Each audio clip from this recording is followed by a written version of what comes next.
tous, aujourd'hui on se retrouve pour une nouvelle vidéo. Une nouvelle vidéo dans laquelle je vais vous présenter une coque ou housse de protection, comme vous le sentez. Donc cette coque ou housse de protection coûte entre 50 et 60 euros. Donc j'ai regardé, c'est les prix, c'est des prix raisonnables, c'est ce que ça coûte. Après c'est quand même un petit peu cher, mais bon, si on veut bien protéger son iPad, c'est essentiel. Donc là, vous voyez au milieu, je pense, un logo 360 degrés. Donc, ce qui veut dire que là, vous voyez que ça tourne sur 360 degrés.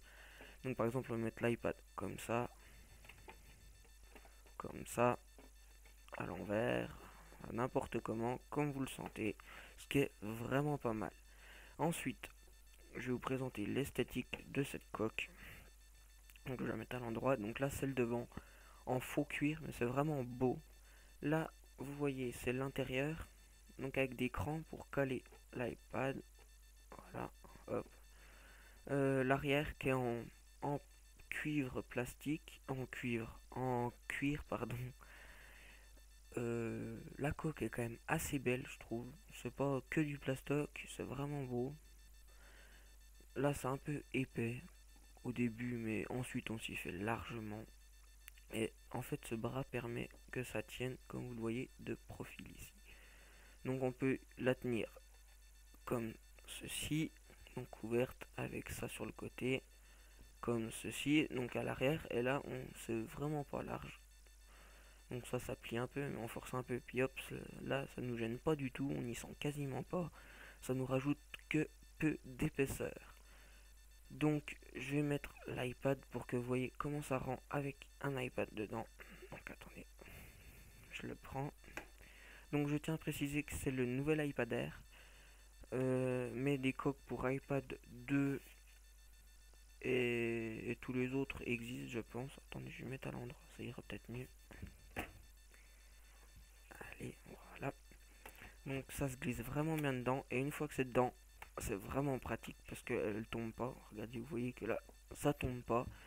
C'est vraiment bien ajusté au millimètre près, ce qui permet que l'iPad ne tombe pas.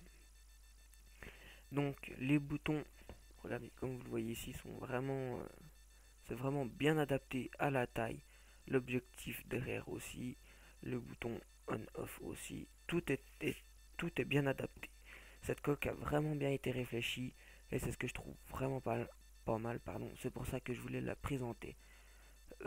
Que dire d'autre? Ah oui, voilà. Donc quand on la met comme ça, là c'est à plat quasiment. Et vous ne voyez pas l'iPad car il y a un rebord ici, là, que je suis en train de toucher, qui, qui est 1 ou 2 mm plus haut que l'écran de l'iPad. Donc si il tombe à plat, votre iPad comme ça, l'iPad, enfin l'écran de votre iPad ne se cassera pas.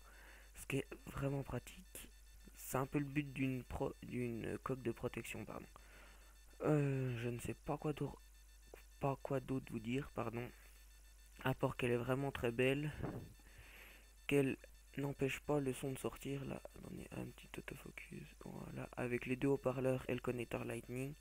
Donc rien ne gêne. Et une fois qu'il est dedans, il est vraiment très bien placé. Votre iPad est en protection sûre, pardon. Donc vous voyez, comme je vous disais tout à l'heure, là, ça gêne pas du tout.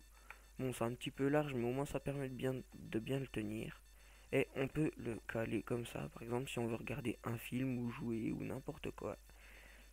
Et c'est à peu près tout ce que j'avais à vous dire. Donc on se quitte là-dessus. Ça, n'hésitez surtout pas à vous abonner ou à regarder les 2 dernières vidéos qui défilent sous vos yeux. Ça me ferait extrêmement plaisir.